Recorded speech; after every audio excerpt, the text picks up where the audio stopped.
Sentire Media.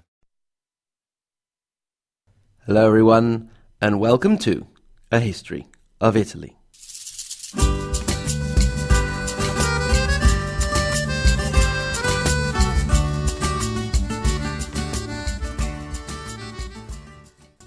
Episode 6. Here come the Lombards.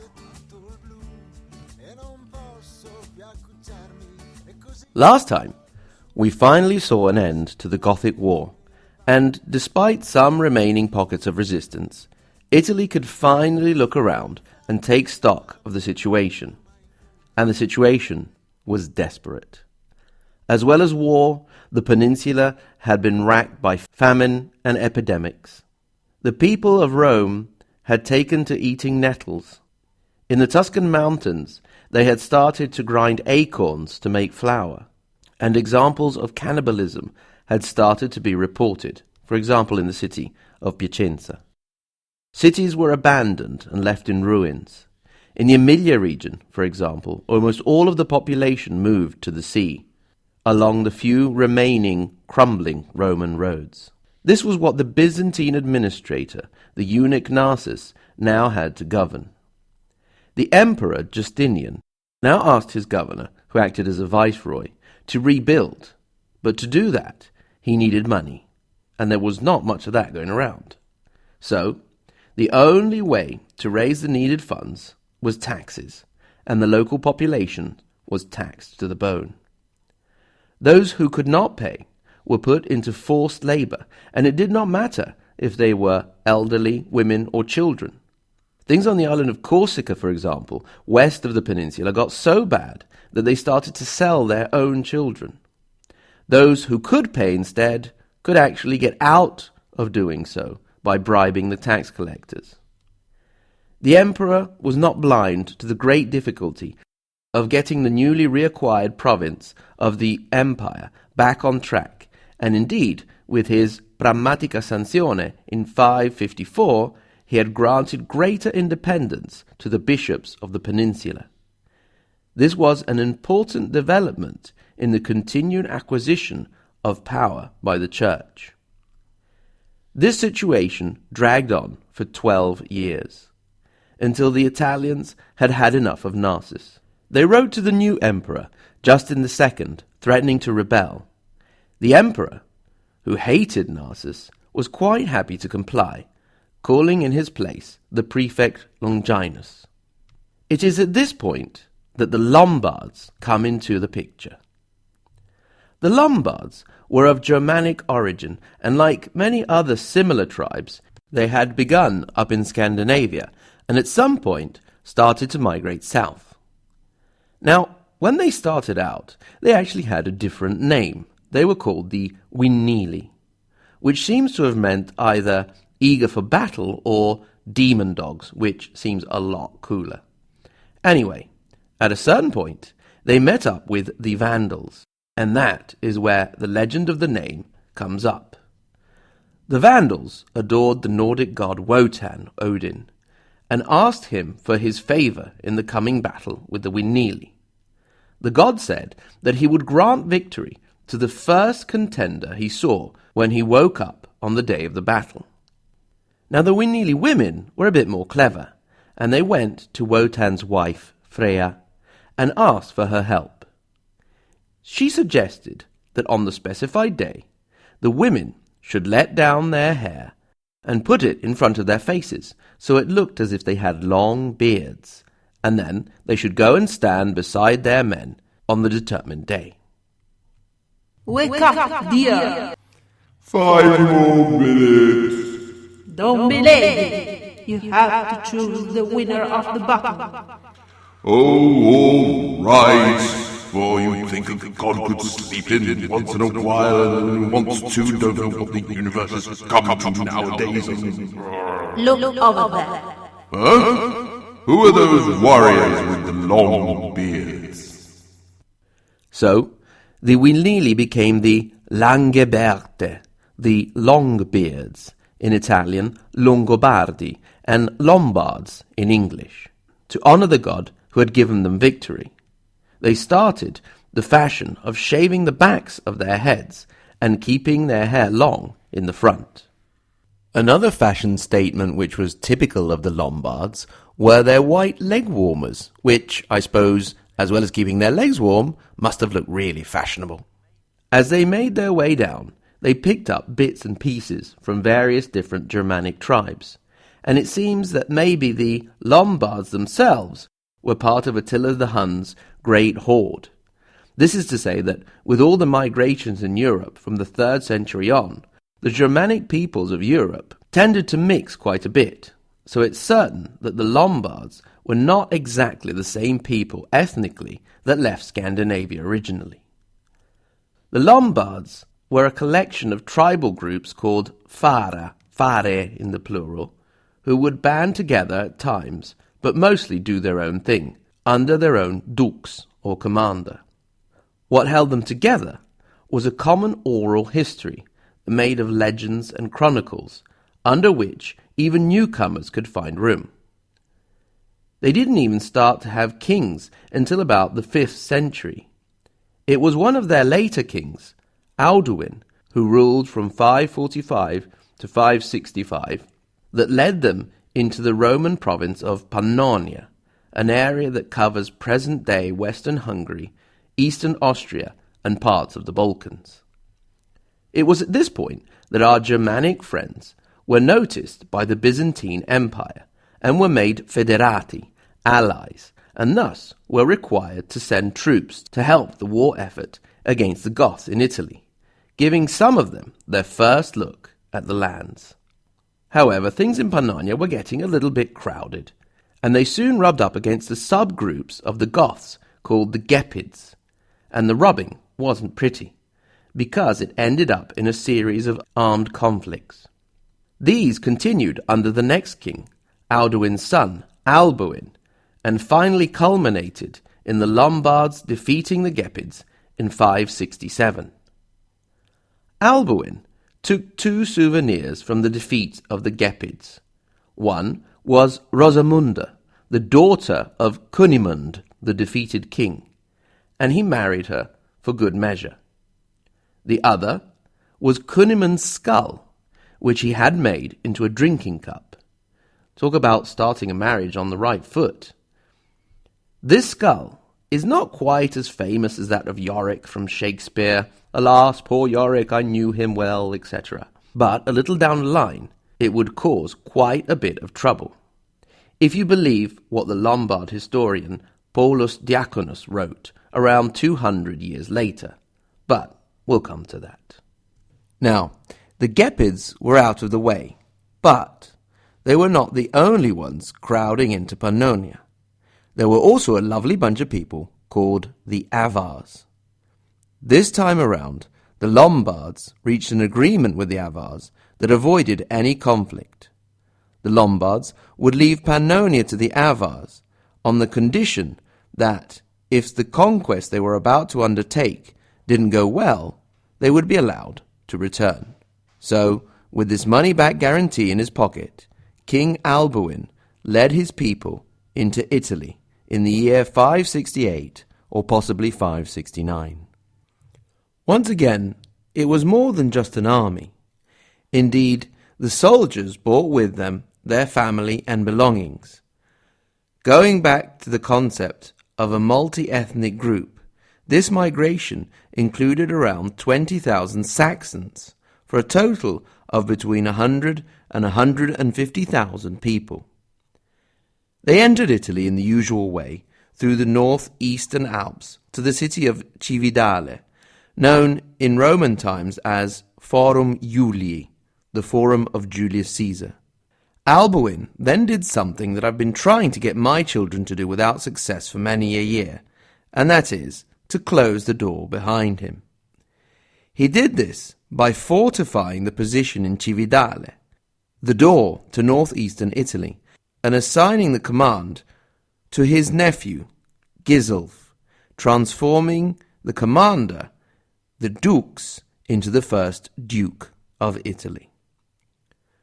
From then on, they moved in a disorderly fashion down into the peninsula, avoiding the heavily garrisoned Byzantine positions as they went through the Veneto area, where they took Aquileia, Vicenza and Verona, where they set up their first headquarters.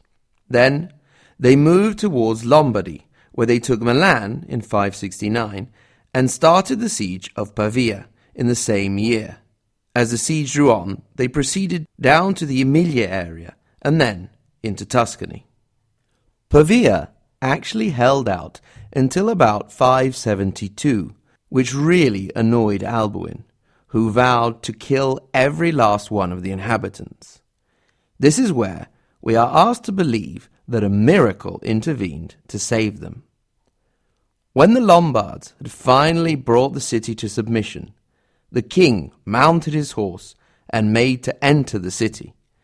As he was about to enter, his horse fell, and no matter how much they pushed, pulled, and beat the poor animal, it would not move. So, one of the soldiers, suspecting something supernatural, suggested that Alboin recant his oath to slaughter the inhabitants. He did so, and the moment he recanted, his horse rose and he was able to enter the city. In the end, he was true to his word, and the inhabitants were spared. This is an indication that the Lombard conquest wasn't quite as horrific as some sources would have it. Indeed, the Lombards have been called the most barbarian among the barbarians, and the conquest as a cruel and bloody thing that spared no one. We have to remember that, like the Goths before them, the Lombards were looking for a new home, not just a place to raid and pillage. So, they would have to imagine a future living side by side with the conquered. Having said this, I am in no way suggesting that it was a pretty, happy time, and it would get worse and worse for the local inhabitants. Anyway, we were in Tuscany, and things didn't really go a lot further down than that, although they did conquer Spoleto and Benevento in the centre and south. Now, I keep talking about the king, but the Lombards hadn't actually fully embraced the idea of uniting under a king, and were still mostly divided into groups headed by a dukes. As they spread out in Italy, they settled down and became dukes, each doing their own thing and even fighting amongst each other at times.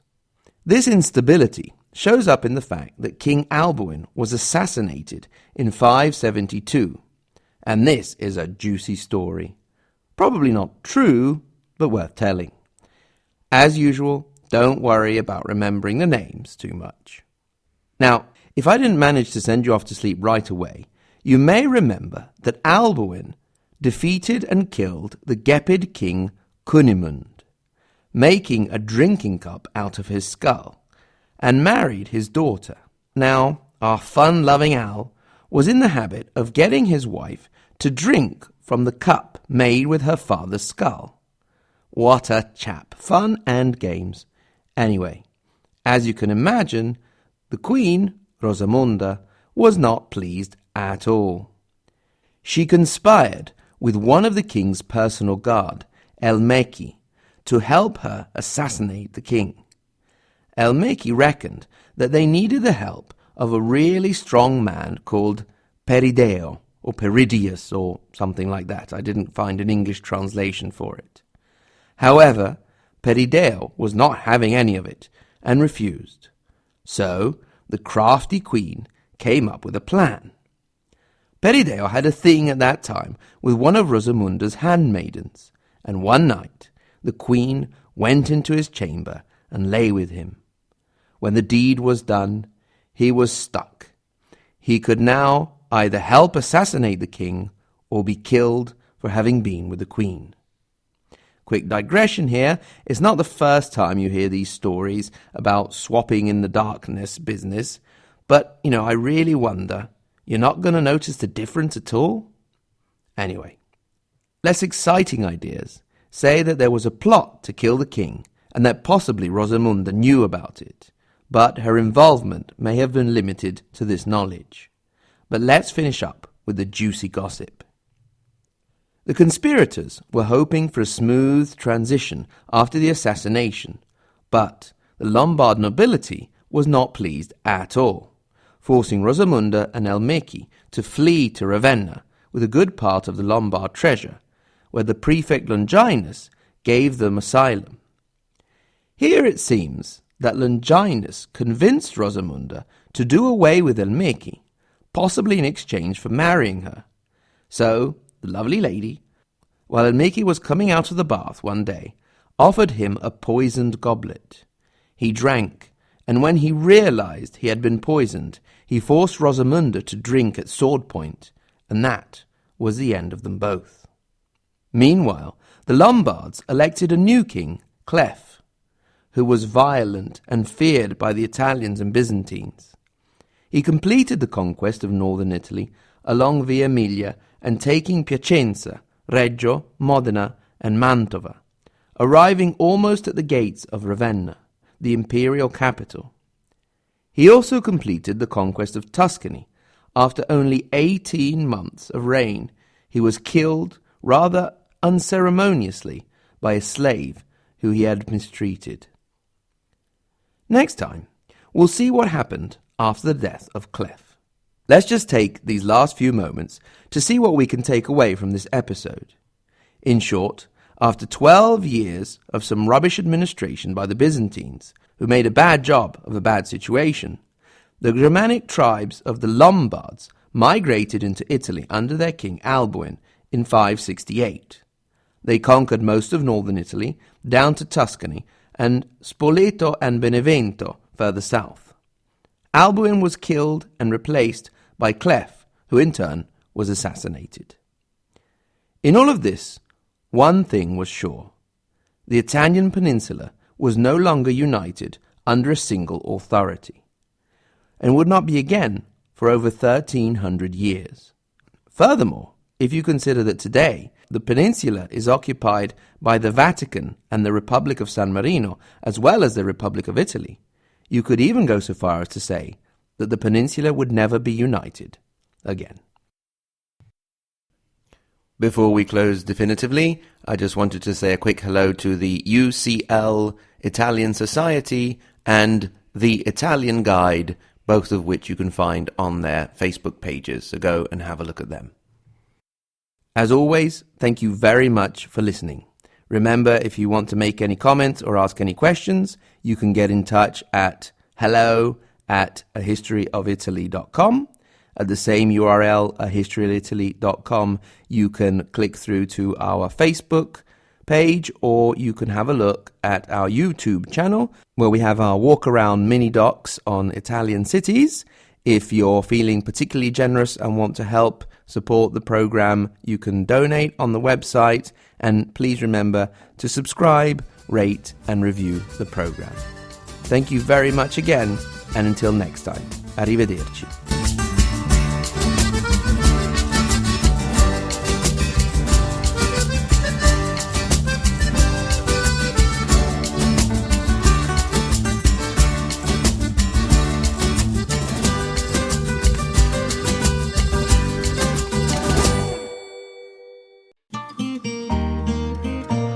Sentire Media. Hey, podcast producers and show hosts. Do you want to join a podcast network that celebrates all things Italian? At Sentire Media, we understand the allure of Italy and its unique culture. Our devoted team of hosts and producers are all driven by their shared passion for Italy. And we work tirelessly to create the best lifestyle podcasts and content that will whisk you away to the very heart of Italy. With us, you can savor the mouth-watering flavors, get lost in the stories from the past, break down the cultural barriers, and truly immerse yourself in the vibrant traditions of this intoxicating country. If you have a great podcast idea or are already in production and would like to join Sentire Media, head over to sentiremedia.com, that's SENTIRE media.com, and find out how to submit your show.